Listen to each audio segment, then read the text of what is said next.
Superfast news, आवाज जनसामान्यांचा।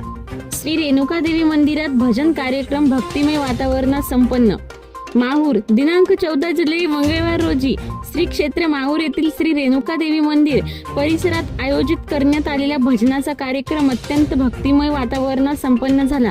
या कार्यक्रमात परिसरातील भाविकांनी मोठ्या संख्येने उपस्थित राहून देवीच्या नामस्मरणात सहभाग घेतला।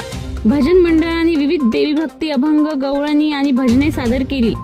मंदिर परिसर संपूर्ण वेळ जय रेणुका माताच्या जयघोषाने आणि भक्तिरसाने भारावून गेला।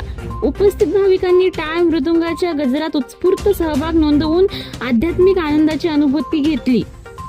कार्यक्रमाच्या शेवटी श्री रेणुका देवीची महाआरती करण्यात आली।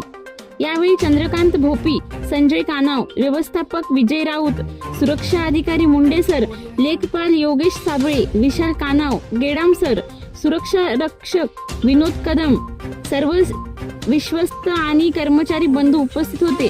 त्यानंतर सर्व भाविकांना महाप्रसादाचे वाटप करण्यात आले। अशा धार्मिक व सांस्कृतिक कार्यक्रमांमुळे समाजात भक्ती, एकात्मता आणि सद्भावना वृद्धिंगत होत असल्याची भावना उपस्थितांनी व्यक्त केली। श्री रेणुका देवी मंदिर हे महाराष्ट्रातील 3.5 शक्तिपीठांपैकी एक महत्त्वाचे श्रद्धास्थान असून येथे वर्षभर विविध धार्मिक कार्यक्रमांचे आयोजन केले जाते। महाराष्ट्र सुपरफास्ट न्यूज साठी विनोद जाधव, माहूर।